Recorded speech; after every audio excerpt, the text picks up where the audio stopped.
मैं इसके सिंह आप देख रहे हैं गोंडा जनपद के तहसील मुख्यालय पर पीड़ित व्यक्ति हमारे साथ बातचीत करने के लिए मौजूद है, जिसको तहसील प्रशासन पर लाख एप्लीकेशन देने के बावजूद कई एप्लीकेशन उन्होंने दे रखा है, उसके बावजूद इनको न्याय में नहीं मिल रहा है। मजबूर होकर के उन्होंने हमारे साथ बातचीत करने का निर्णय लिया है।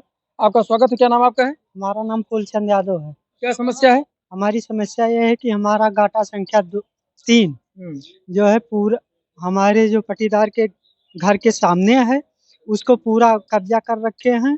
उसमें जब हम काम करने जाते हैं तो मारते पीटते हैं, 2-3 बार मारे पीटे भी हैं आपको। हाँ, जो कि प्राथमिकी थाना में दर्ज है। अच्छा। उसके बावजूद भी हमें खेत के किनारे नहीं जाने देते हैं। 2 गाटे जो आपने बताया है, ये दो, एक गाटे का तो हम जैसा हमने देखा आपके पेपर में, एक का तो यहाँ मुकदमा चल रहा है बंटवारे का, दूसरा गाटा जो है वो मिल जुमला है कि आपका तनहा खाता? एक तनहा खाता है ये हमारे पिताजी के नाम से। उससे उसका लेना देना नहीं? उसके कुछ लेना देना नहीं, उसके दरवाजे के सामने, इसलिए वो कब्जा करना चाहता है। मतलब खतौनी की जमीन? हाँ, खतौनी की जमीन को कब्जा करना चाहता है। तो आप लोगों ने कुछ गन्ना वगैरह हम वीडियो हमने देखा। हाँ, उसमें 3.5 बीघा तक गन्ना है, वो काटने नहीं देते हैं। एक बार जो कोशिश करके काटे, जो कि थाना वाले कहें कि काटो इसको, हमारे पास वीडियो भी है, रिकॉर्डिंग भी है, और उसके बावजूद भी हमारी सुरक्षा नहीं कर पाए।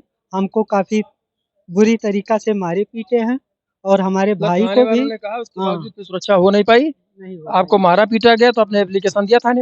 हाँ, थाने पर एप्लीकेशन दिया, उसका प्राथमिकी दर्ज है। साक्ष्य भी उसका है? हाँ, साक्ष्य है। क्या साक्ष्य है उसका? था कोई वीडियो फोटो मारपीट का? मारपीट का तो कोई वीडियो है? मतलब कोई वीडियो था? हाँ, तो वीडियो है। फिर आपने उस संबंध में एप्लीकेशन यहाँ तहसील पर नहीं दिया साहब को? नहीं, खेत से संबंधित कई बार एप्लीकेशन दिए, और विपक्षी गण इतना दबंग है कि हमारा आधा लगभग में घर भी कब्जा किए हैं, और कई लोगों को भी जमीन कब्जा कर रखे हैं, लेकिन वो डर से नहीं बोल रहे हैं। मतलब डीएम साहिबा को दिया एप्लीकेशन कि नहीं दिया? नहीं, डीएम साहब को कई बार दिए, जो कि डीएम साहब को दिया कि नहीं दिया? यहाँ पर तहसील साहब को भी दिए हैं, एसडीएम साहब को भी दिए हैं। अच्छा। वो जो है थाने पर भेज देते हैं, थाने वाले कहते हैं कि ये हमारा मामला नहीं है, इसको लेखपाल को दे दो या कानूनगो को दे दो। कानूनगो कहते हैं कि राजस्व ग्राम का कौन पड़ता है गाँव मेन? पलटीपुर गाँव सभा है? नहीं, राजस्व ग्राम सभा है, ग्राम सभा सुमेरपुर है। मतलब आपका जो आपके जो लेखपाल हैं, कानूनगो हैं, उनसे आप मिले? हाँ, उनसे कई बार मिल चुके हैं। मतलब कभी कुछ लाभ निकल नहीं पाया? नहीं, यहाँ तहसील पर आए, कई बार मिले, और वहाँ जांच करने के लिए भी बुलाते हैं, लेकिन जाते नहीं हैं। एसडीएम साहब से व्यक्तिगत फिर नहीं मिले इनसे? मिले हैं, कई बार मिले हैं। क्या कह रहे हैं? संतुष्टि देते हैं कि हाँ, तुम्हारा काम हो जाएगा, लेकिन काम नहीं होता है। के अलावा कुछ निकल के हाथ आता नहीं? आश्वासन के अलावा और कुछ नहीं। झाग के दो पात। मतलब आश्वासन पर आश्वासन। हाँ, बस मिलता रहता है। एक लंबी तारीख। हाँ, यही मिल रहा है, बाकी कुछ मिल नहीं रहा। और कुछ नहीं मिल रहा है। क्या चाहते हैं आप? हमें न्याय चाहिए। अच्छा। हमारा खेत जो है जांच करके, अगर उसमें जरा सा भी उसको सुई के बराबर अगर नोक धरने की जगह हो कागजात में, नियम में, तो उसको दे दिया जाए। बाकी हमारा खेत हमको दिया जाए। जैसा कि आपने देखा, पीड़ित व्यक्ति ने हमारे चैनल से बातचीत करते हुए बताया कि इसकी जमीन कुछ मुश्तरका खाते की है, कुछ मिल जुमला है, जिसके संबंध में बंटवारा मनकापुर तहसील में दायर किया जा चुका है।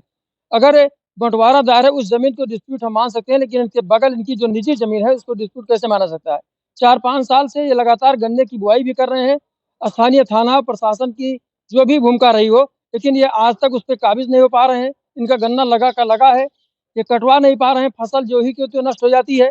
जब ये यहाँ तहसील मुख्यालय से लेकर के उच्च अधिकारियों तक अपना प्रार्थना पत्र देते हैं, तो इन्हें सिर्फ आश्वासन के 2 कड़वे घूंट मिल जाते हैं, आश्वासन की 2 कड़वी गोलियां प्राप्त हो जाती है, और उन्हें भछड़िया बनाने के लिए चाशनी में लपेट दिया जाता है। मीठा बनाने के लिए अंदर जाता है तो कड़वा हो जाता है।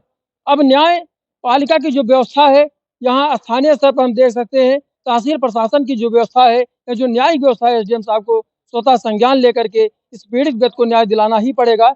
अन्यथा जो न्याय की हम संकल्पना करते हैं, न्याय की परिकल्पना करते हैं, वो सरासर बेईमानी होगी। खबर चलने के बाद किस प्रकार से तहसील प्रशासन, एसडीएम मनकापुर इसको संज्ञान लेते हैं, तो आने वाला वक्त ही बताएगा। ब्यूरो रिपोर्ट, इस 9 भारत।